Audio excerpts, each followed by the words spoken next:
Hey everybody, and welcome back to another video entry in my devlog series about nuts. My name is Yon. I'm making a game called Nuts with a few other amazing people. It's about surveilling squirrels in a forest. Um, and this week I don't have like a theme or anything specific that I worked on. I worked on a lot of small things, both improvements and new stuff. And I'm just excited to show them to you. So, boop. Here we are. So yeah, here's kind of new beginnings in the forest, new trees, new rocks, new plants. It looks simple, but getting outlines to not show up on this tree has been an enormous pain in the ass. This green color that shows up in the vertex shader means basically like don't draw outlines. But it's pretty hard to like deal with all edge cases. Like for example, if you crouch, you can see those little flickery lines. But anyway, I really like the way the forest is starting to look, and already has created some like really interesting areas. The artist Paul Karasu is working on it. He's actually talking about it over on his Patreon, so if you're really into it, you could go check it out there. But yeah, he's been working really hard on this, and I think it looks incredible. Also, the trees, there's like, for now, only these pine trees are actually sort of gameplay trees where the squirrel can live in or hide nuts in.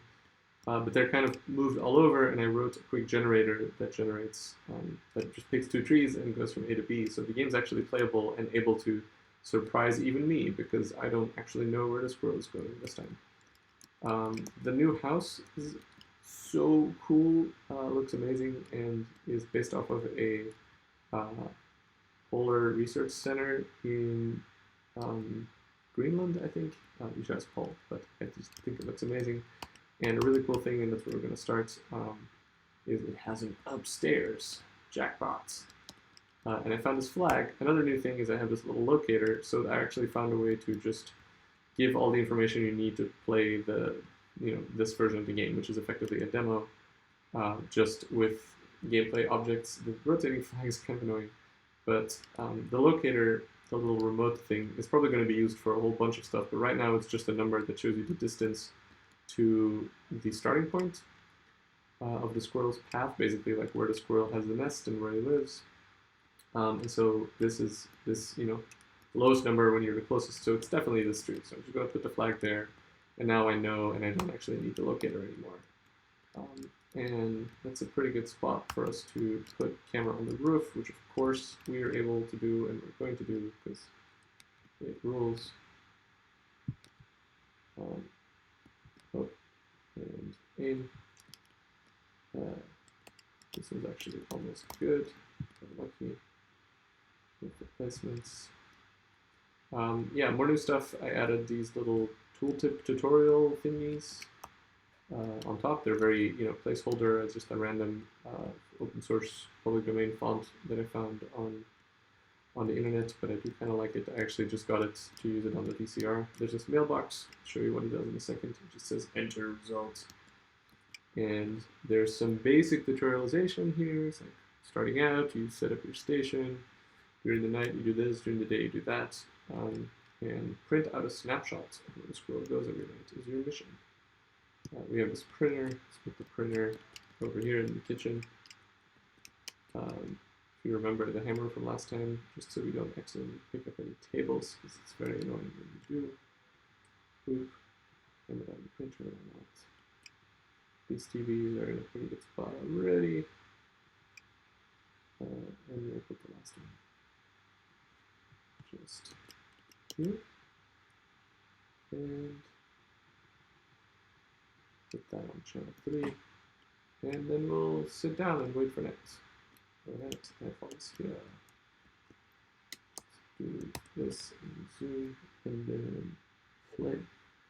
Where are you, my friend? Oh, there it is. Oh.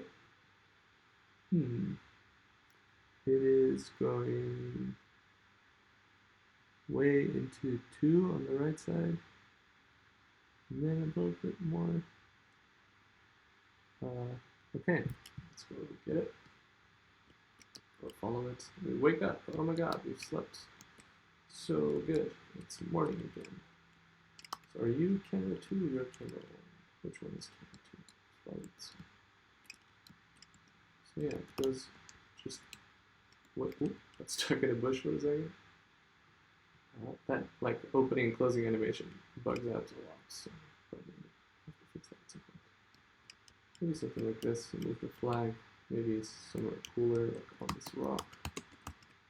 I really like, design-wise, it's very intentional for me that you can kind of reach a lot of places. I want it to feel really free in terms of your movement, but then placing cameras might be a little bit restricted because that creates interesting gameplay challenges, and of course the squirrel's movement is going to be even more, or work differently from yours. Like the squirrel, can um,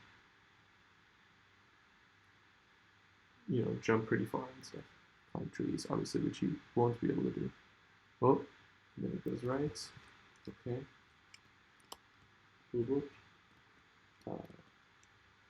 One thing I wanted to show you is I absolutely just adore the way this little window looks and the way the junk in your, that fuels your generator, and the trees and rocks behind look in this like night scheme color palette. It just looks incredible. Yeah, I'll show you what the printer does in a second, but just to the right on one, open the door. You are one, you are two. Where did I put number three again? Oh, yeah, did I lose the camera already? Oh no, I put it on the roof. What an idiot. That's definitely something I want to use this little locator for at some point, is for you to be able to more sort of diegetically, and also if the forest gets larger and larger, you should be able to like always find your stuff, of course. But if you actually forget where it is, I'm okay with like making it a little bit punishing, as in using this locator isn't going to just be like a magical mini map where like blips appear. Maybe it'll just be like a little bit of a radar that you have to set to a channel, and then you can find the camera that runs on that channel or something like that. All stuff I look forward to experimenting with. Oh yes, we have a really good angle on number three. Oh, there he comes. He goes over the bridge. Did you see that? He goes over the bridge. Okay. So right now the squirrel behavior is pretty simple, but every time he reaches either a significant change of direction or about, I think, a tenth of the way, he does like this idle animation, and it's way too frequent, and very much the same now. So okay, let's say we want to remember the last time we saw him. That's on channel 3. We can go to the printer and set the print. Oh, I'm standing on the table. It's fine. It's my house. I can do whatever I want. Print out number 3 and put it here on the wall. Hello. Oh, little guy. Now you just have that. It's just your little picture now. So that was on number 3. He's just sitting there somewhere at the bottom right. Whoa, whoa, whoa. One time got into an argument, somebody on Twitter who said that game developers don't enjoy playing their own games. I wholeheartedly disagree. I don't think I could be a game developer if I didn't make stuff that I liked playing. And as you can maybe tell, I'm having a blast. So these videos are super self-indulgent. Welcome to the theater I have made for myself. The tickets are free.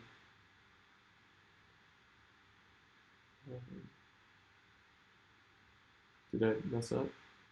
Oh, we just already passed it. Okay. So the tree has got to be close to number 3.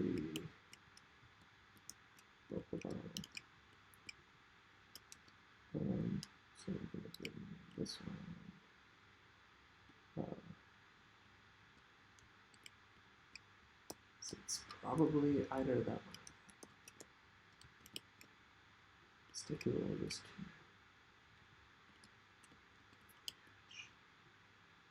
I'm using my developer strats to infer where the squirrel goes so that I can get paid by the evil science company. We actually had our first team meeting today with the whole team, and I'm super excited to, in a video in the future, introduce you to the artist, the writer, and the sound designer they all see. Oh, there it goes. Feels so good. See him go up. Yay! Jumps to the tree. Okay. So now the mailbox is a placeholder for. Was it anything? I don't know if you noticed or if I mentioned it earlier, but the flag lives in its own time zone. Definitely something I need to fix and deal with. But yeah, so I printed out. Let's put this one here. So printed out a picture of the squirrel on the tree. I can print out as many as I like because printing ink and paper is cheap. Put this one there. Wake up. Go outside.